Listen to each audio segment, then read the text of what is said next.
especially very volatile times and very nervous times. So it's par for the course. Jagdish, so far the FIs have not been significant sellers in the equity markets, and we all know that if they do decide to start selling significantly, markets are likely to crack. So in your conversation with FI investors, given the NSCL crisis that you were referring to, the recent measures by the RBI, and then the concomitant impact on growth, are you getting a sense that FIs are now going to say enough is enough?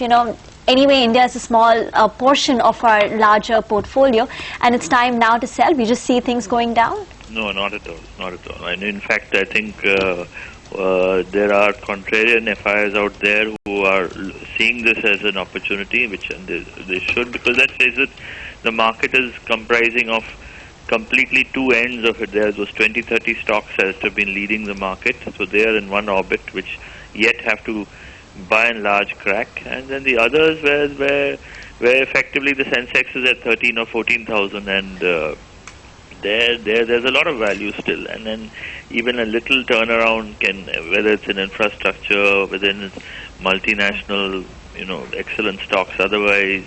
So there are many. There are still pockets. I mean, there are large parts of the market, not pockets, where there's a lot of value. SP Tulsian as well joins in. Mr. Tulsian, what's the mood now in the market? And now with this 2.5% fall, what are investors and traders talking about for the future course?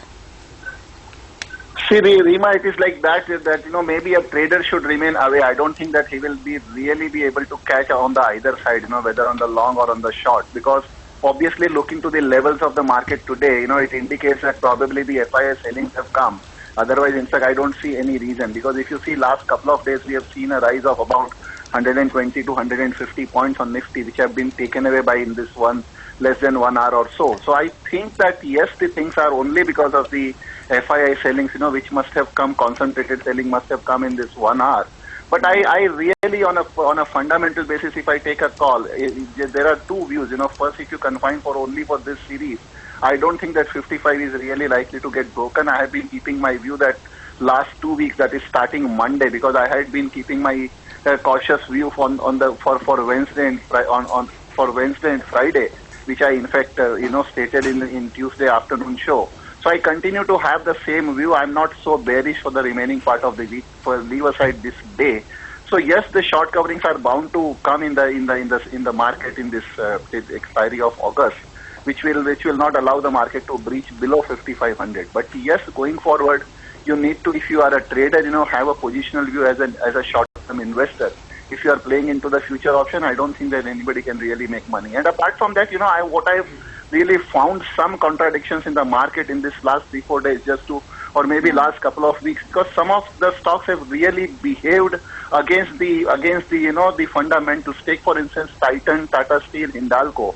All three results were not really good at all. In spite of this, market gave them a salute, and we are seeing the pain of that happening now. Then you come out with a reason that or now the FIIs have come out, or maybe the institutional or the brokerages firms have come out with a downgrade on maybe Titan, or maybe Tata Steel, or maybe Hindalco.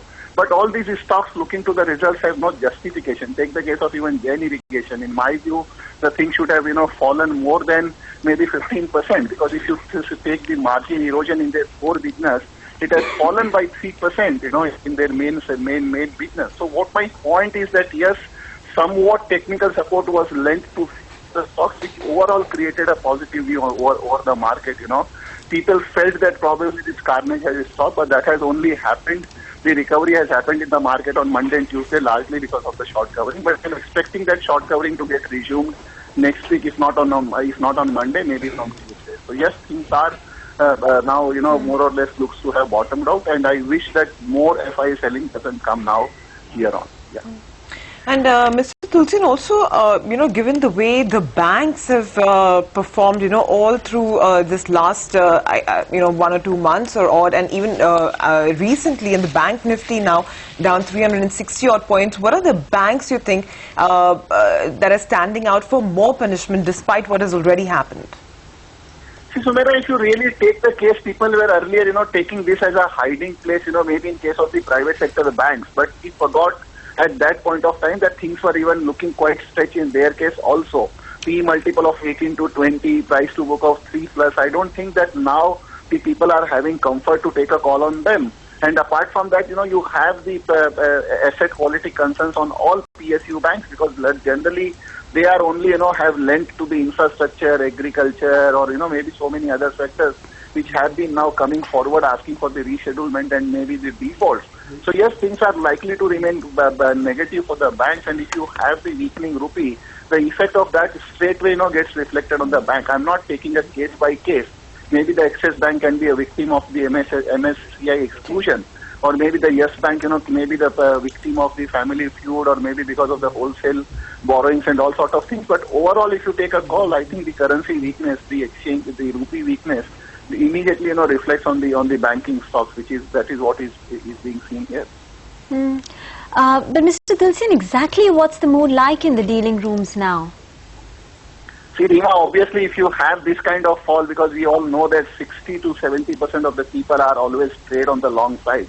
So obviously, they are losing money. They are not making money, and even paying mark to market is very difficult. And what is the general, the wrong things which we see in the market? The moment we see a recovery of couple of days, people again start taking plunge, on extrapolating the same trend, which is wrong. In fact, one has to be very careful. And actually, maybe take the case, probably this weakness, if continues on Monday, people will again, will extrapolate the same trend and will go short. And that is what I'm saying, that maybe from Tuesday on, I will see the recovery again start coming in. Because we should not forget, in fact, this last 1 week has given us an experience that couple of days can give you a rise of 150 points on Nifty when the entire market was negative.